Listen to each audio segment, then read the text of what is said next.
Actually, I'll be doing a tour tomorrow morning, 10 o'clock, is starting right here on the post office steps. So Shirley mentioned our struggle around the post office, and it started just about 3 years ago. We started with a Labor Fest event. It was on, I think, a Saturday or a Sunday at the Berkeley Arts, and then that Friday, Gray Brecken did a presentation at the Hillside Club, and that really galvanized Berkeley. And this very strange thing happened with the city council. We had the entire city council and the mayor against the sale of the post office. And yes, in Berkeley, we don't get unanimity like that. That's quite an event. So the struggle's going on. I'm not going to detail all of it, but there were different phases, different things we did. Lots of people on the street, people handing out leaflets, informing the community, meetings. We got the city to do a zoning overlay ordinance to make sure that this beautiful civic center of ours is preserved. Like the post office, the civic center, the concept of it goes back 100 years.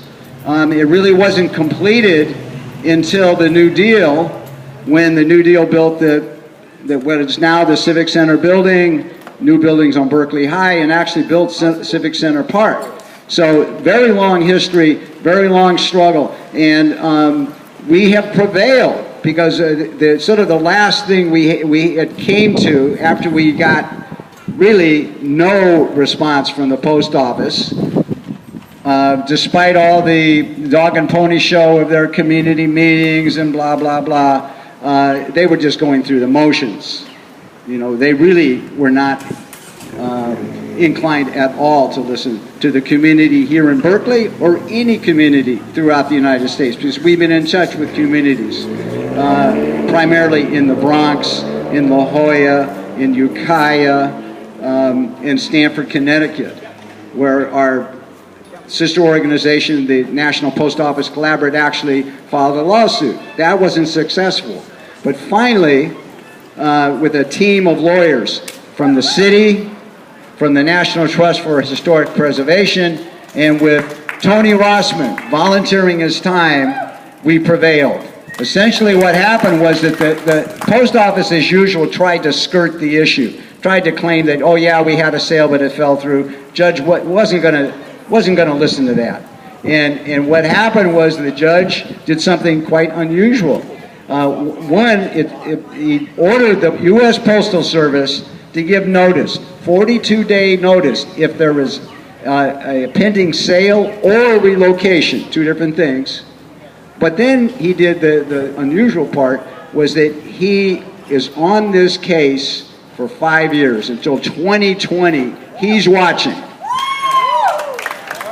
So the upshot of it all is that the Postal Service, I think, realized when they looked at the lawsuit that was prepared by the lawyers, that even though it didn't go to court, they knew that they would be facing that if they went through and tried to sell.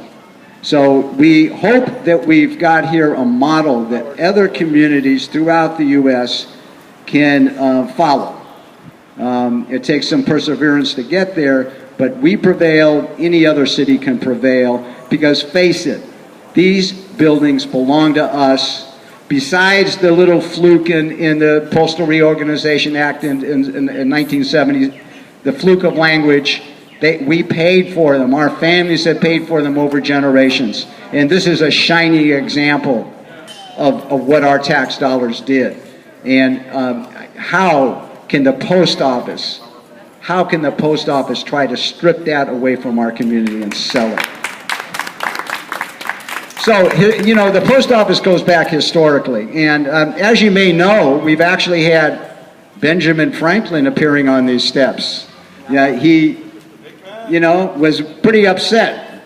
Jumped out of that grave, was here, was at the city council, actually in the form of Josh Kornbluth, but nonetheless, very convincing Benjamin Franklin.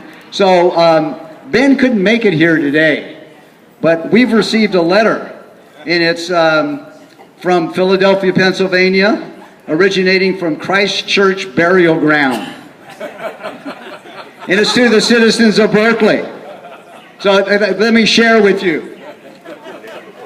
Citizens of Berkeley, when I was laid to what was said to be eternal rest 225 years ago, I believed it. After a very long and productive life, I thought I deserved eternal rest. And rest I did for 180 years. Then, 45 years ago, in 1970, I rolled over in my grave for the first time. This was when Congress created the U.S. Postal Service and removed my Postmaster General position from the cabinet.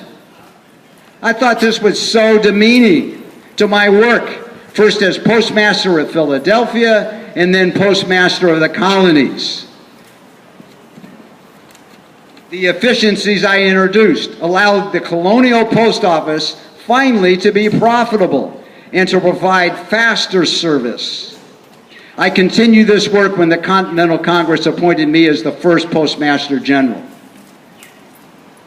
After much tossing, I finally was able to return to my disturbed eternal rest.